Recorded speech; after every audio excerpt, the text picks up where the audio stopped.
Hello, welcome to Ling 100, The Nature of Language. My name is Amir Sharifi, and I'm delighted to be your instructor for this online course. Again, Ling 100, The Nature of Language.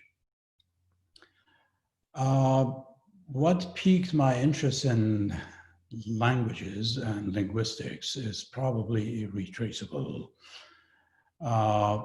But I would say if you, like me, you wonder about what language is, its origin, its genesis, and its development, if you are curious about the ways in which you have acquired your mother tongue, even though you may be asked that question and you might say, oh, it is really on the tip of my tongue, but I don't really recall what the first that I uttered was, or how young, for instance, I was. If you are curious about the relation between the language and the mind, if you are wondering what the connection between language and culture is,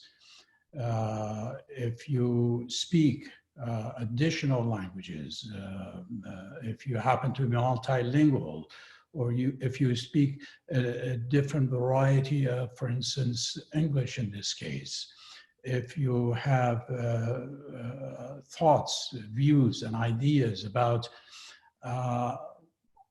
if some languages are more complex, more advanced, more pleasant, or even more correct, if you always navigate between different forms of Englishes that you speak, using highly formal to semi-formal to informal, or even sometimes vulgar English. If you wonder about the language variety that, for instance, your parents or grandparents spoke and how it was different from the language that you speak. If, for instance, you wonder if we do have an official language policy in the United States, all these are questions of interest for linguists and also for everyday, basically, folks and people. And that is why this course is going to be exploring some of the broad issues related to facts and fictions when it comes to language. Fortunately or unfortunately, we do have a very rich repertoire of myths and fictions surrounding language, as many non-linguists basically consider themselves qualified to pass any judgment or evaluation on their own languages and other language varieties.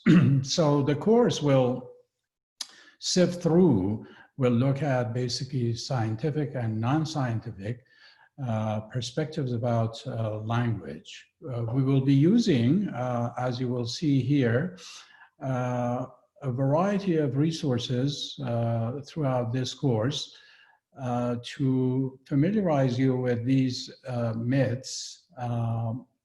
I thought Bloom's hierarchy or taxonomy of or epistemology of knowledge would be very instructive for the purpose of this course, as it really covers a wide range of a spectrum of higher, basically, forms of thinking, ranging from the acquisition of knowledge or comprehension about the topic to its application, to analysis, and to synthesis and evaluation.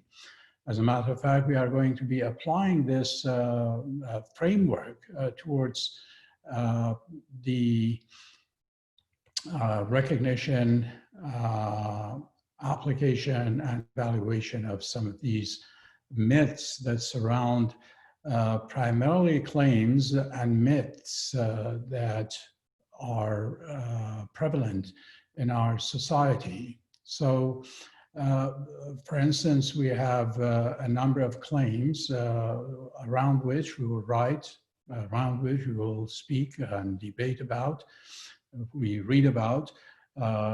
Claim one, for instance, that only humans have language, and this is in connection with Bloom's taxonomy, deals with basically describing and defining the linguistic content. And in this context, we will be looking at animal communication, design features of human languages. Claim two is some languages are more advanced, expressive than the others.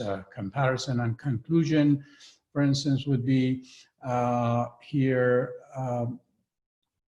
drawn. The linguistic content would be sound to spelling correspondence, English dialects, history, typology of writing, morphology, syntax. Claim three, the English language, meaning pronunciation, vocabulary, grammar, spelling, is inconsistent. That is a very pervasive, basically, myth. We will be looking at such a claim. Bilinguals are at an advantage or disadvantage. This controversy is still raging. We will be consulting basically multiple sources, and in the essays that you are going to be writing, you will base what you are going to write on linguistic analysis, and for which obviously you have to use multiple sources. But before engaging in the act of writing these essays and reviewing them, it is important basically that you read about these, you become informed, you participate in debates that will be organized around basically these myths or these themes. Claim five, for instance, is the US needs an official language policy. There are political implications of fact and opinion, and this comes up in every election in the United States. So ask yourself this question: do we have an official language policy in the United States? Should we have one? If we don't, and why some people do insist on having and some defy this proposition? Another claim, bilinguals are at an advantage or disadvantage. Claim number six, the English language is deteriorating because of texting, because of basically all these digital changes that are happening, so on and so forth. Is that a valid claim? Or human language is based on logic, philosophy of language, facts and claims. We'll be looking at semantics, ambiguity, compositionality of meaning, pragmatics, inferences, schemes, to see how credible or valid basically this claim is. Claim number eight, bilingual education. Programs in the US are good and bad. You are probably familiar with this, especially in California, which has always been the bone of contention. Claim nine, language and culture shape the way we think. I talked about the connection between the two. Is that language that informs or shapes our thinking? Black English is slang, dialect of English, separate language from standard American English. We'll be looking at some varieties of English or Englishes, including Black English. Is it converging on or diverging from so-called standard English? And what are the reasons? So all of these claims really could be subjected to scrutiny and linguistic analysis, and that is what we intend to do. In addition to the textbooks that you have, primarily two sources, and those are Bauer and Trudgill, Language Myths. And there's also a collection of essays by Dr. Fanny Malcolm, who is a professor, who actually used to be a professor and now has a higher position in the university, on the nature of language, a collection of reading from Macro Hill Education. Both of these texts, the second one would be digitally available, and the first one, definitely you could purchase it from multiple sources. There would be additional reading made available on Beachboard under course material. These are some of the sources that we will be consulting in addition to the main textbooks. And you could always basically propose and suggest your own text. If you come across anything interesting and you want to contribute to the class, you can send me an email and a link to the source.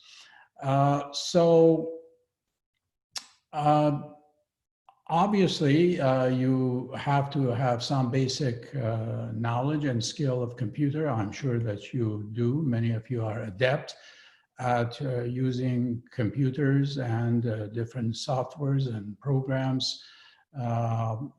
In addition to that, or crucial to this, would be the fact that we will be using Beachboard a great deal. As a matter of fact, the course would depend on the multiple functions for which we will be using Beachboard.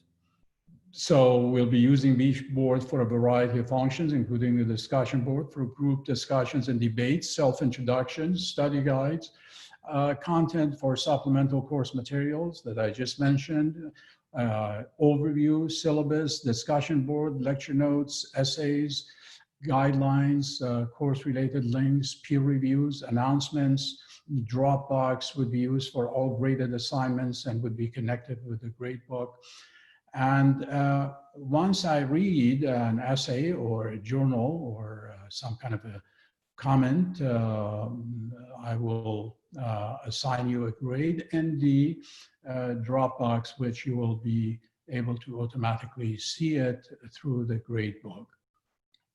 So the course definitely is going to offer a rich array of sources and resources, and your knowledge or your ability to navigate Beachboard would definitely facilitate your acquisition of knowledge much more readily throughout the course. We will be drawing on non-academic sources as well, and the links would be found in the media section or the media gallery, and those would accompany or would be embedded in lectures or provided as a backdrop or background for the debates. So the details of all these would be found in the extensive and comprehensive syllabus, the assessment methodology, and all things that you may need are integrated into the syllabus. So with that introduction about the course, I am thrilled to be the instructor for this course, and I'm looking forward to meeting with all of you and get the most out of this course. Thank you.